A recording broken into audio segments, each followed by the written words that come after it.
Utas, kupas tuntas, mantap. Assalamualaikum warahmatullahi wabarakatuh. Pemirsa, ketemu lagi di Atikep Channel. Pada kali ini kita akan membahas tentang kehamilan dengan preeklamsi. Baik pemirsa, apa itu preeklamsi?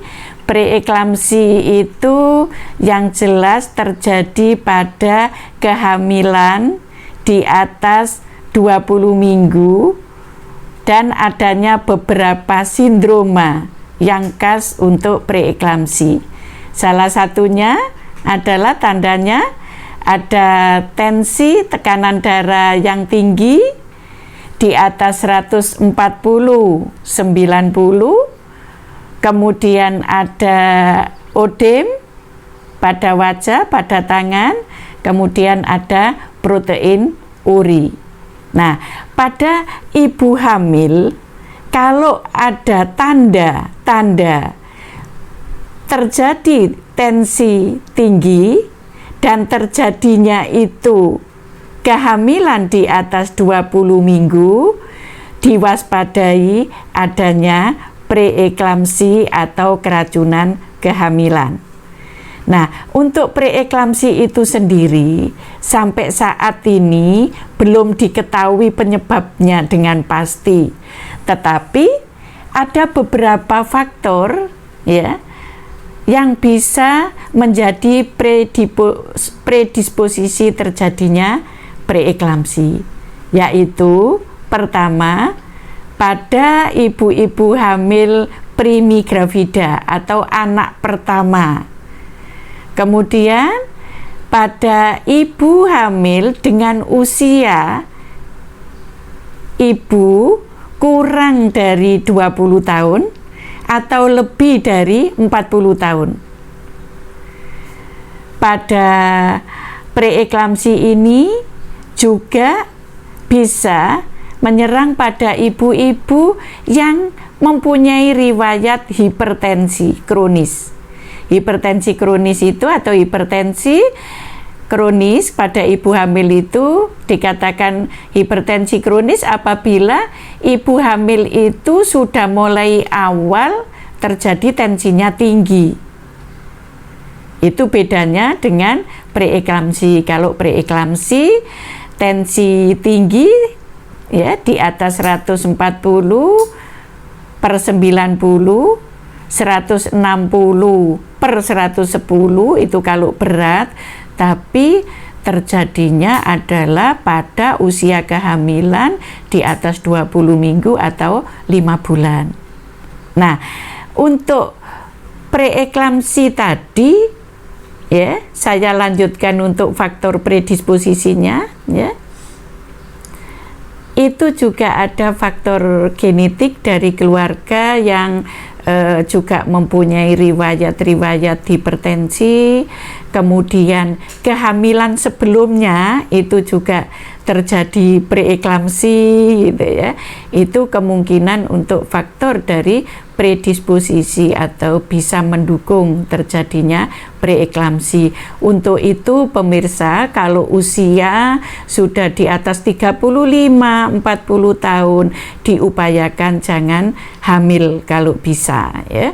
Kemudian kehamilan usia muda itu juga jangan kalau bisa menunda dulu kalau sudah terjadi perkawinan supaya meminimalkan terjadinya preeklamsi tersebut. Kemudian kehamilan ganda ya, itu juga sering. Kemudian adanya ibu hamil yang sebelumnya punya riwayat preeklamsi. Nah, pada ibu kalau hamil sudah mengalami tanda-tanda seperti itu, maka harus segera memeriksakan diri ke fasilitas kesehatan ya.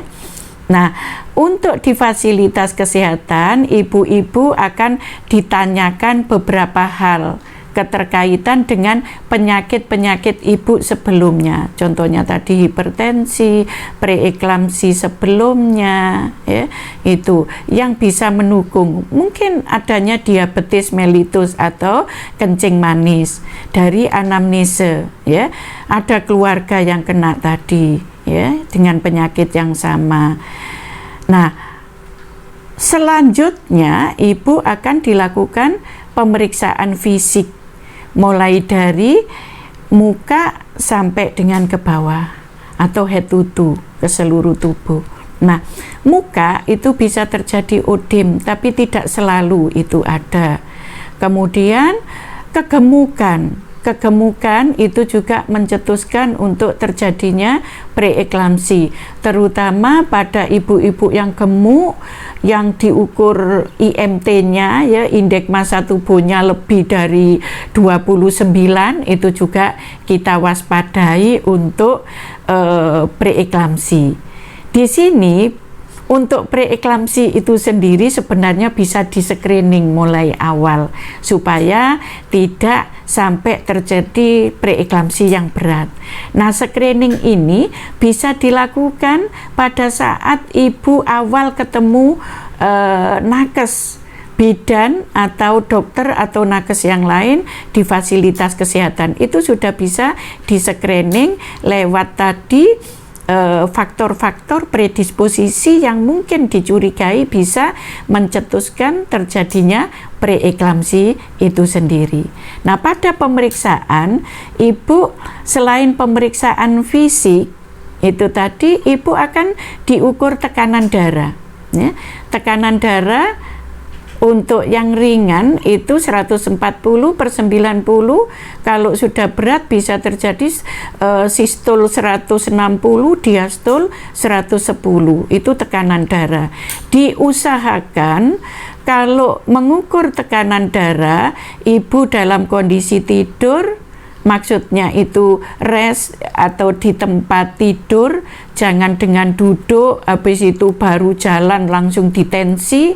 Kalau meragukan itu tensi bisa diulang, ya, diulang untuk 3 kali diulang dengan selang 10 menit supaya ibu bisa rest, kemudian diukur lagi untuk memastikan bahwa itu tensi yang benar. Tensinya yang dipakai juga harus yang akurat, yang baik, ya. Kemudian yang terstandar tensinya, yang sudah ditera. Kemudian diukur berat badan, tinggi badan untuk memastikan menghitung IMT tadi. Nah, pemeriksaan 10T pada ibu hamil tetap dilakukan, ya. Kemudian tinggi fundus uteri juga dipastikan juga, karena kalau tinggi fundus uterinya terlalu cepat, ya, kenaikannya, ya, tidak sesuai dengan usia kehamilan, ya, itu juga kita waspadai adanya preeklamsi. Selain dilakukan pemeriksaan tadi, juga ibu dilakukan pemeriksaan laboratorium khususnya untuk protein uri. Nah, pada preeklamsi ini juga sering terjadi kenaikan dari protein uri. Kalau masih preeklamsi itu masih ringan, maka tanda-tanda itu harus cepat diketahui oleh petugas kesehatan supaya tidak terjadi preeklamsi berat. Nah, untuk tanda-tanda terjadinya preeklamsi berat, yaitu tadi sistol 160 lebih, diastol 110 lebih, kemudian terjadi juga gejala-gejala subjektif yang bisa muncul, yaitu adanya penglihatan kabur, kemudian nyeri kepala yang sangat hebat terutama di frontal, kemudian bisa terjadi mual muntah karena nyeri kepala yang hebat tadi, kemudian nyeri ulu hati. Itu adalah tanda-tanda impending eklamsi. Kalau sudah terjadi seperti itu, ibu-ibu jangan ditunda lagi untuk ke rumah sakit. Harus segera ke rumah sakit. Karena apa? Komplikasi yang bisa terjadi pada ibu hamil dengan preeklamsi bisa membahayakan baik itu terhadap ibunya sendiri maupun terhadap bayinya. Komplikasi yang bisa terjadi pada ibu itu mulai dari atas ya, mata. Mata itu bisa terjadi retinopati ya. Nah, retinanya bisa keluar. Makanya pada preeklamsi berat, kalau di opname di rumah sakit, konsul ke dokter mata. Ini memerlukan perawatan yang sangat-sangat ketat dan multi spesialis. Itu kalau ke mata. Makanya biasanya tensi okulinya bisa tinggi, diberi obat tetes mata oleh dokter spesialis mata.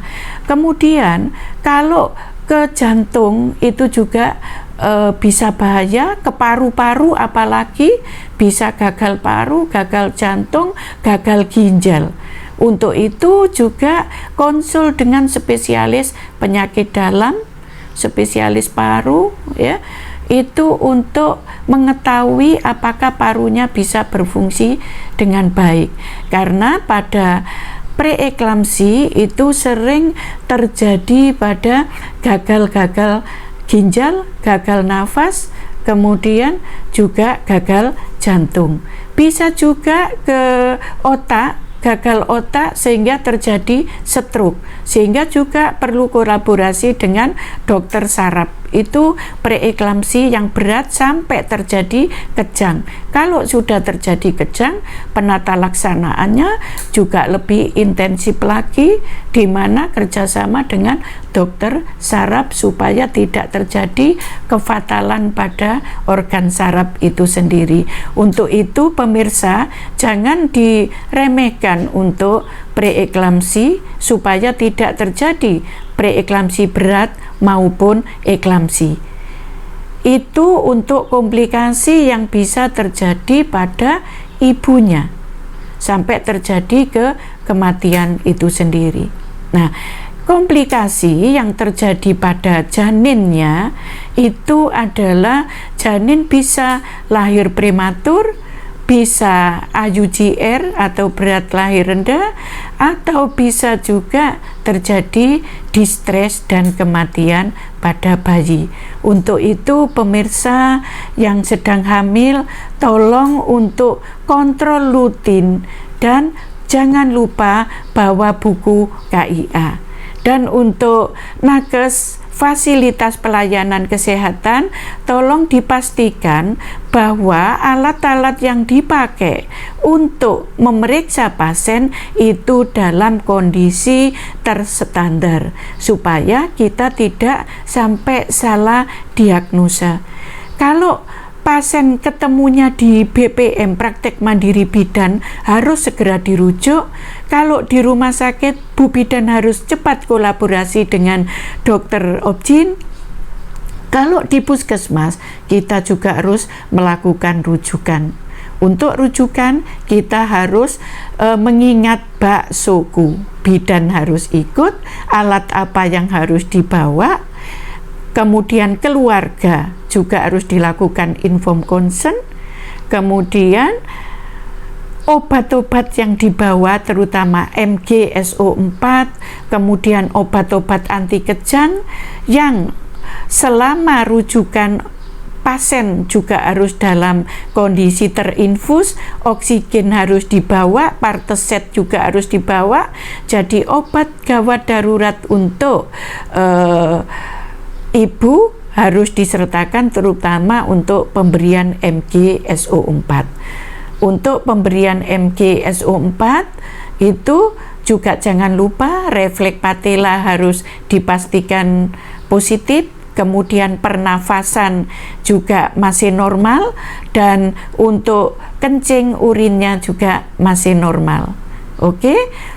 Untuk itu sekali lagi segera kontrol apabila ada tanda-tanda yang sudah kita sebutkan di atas.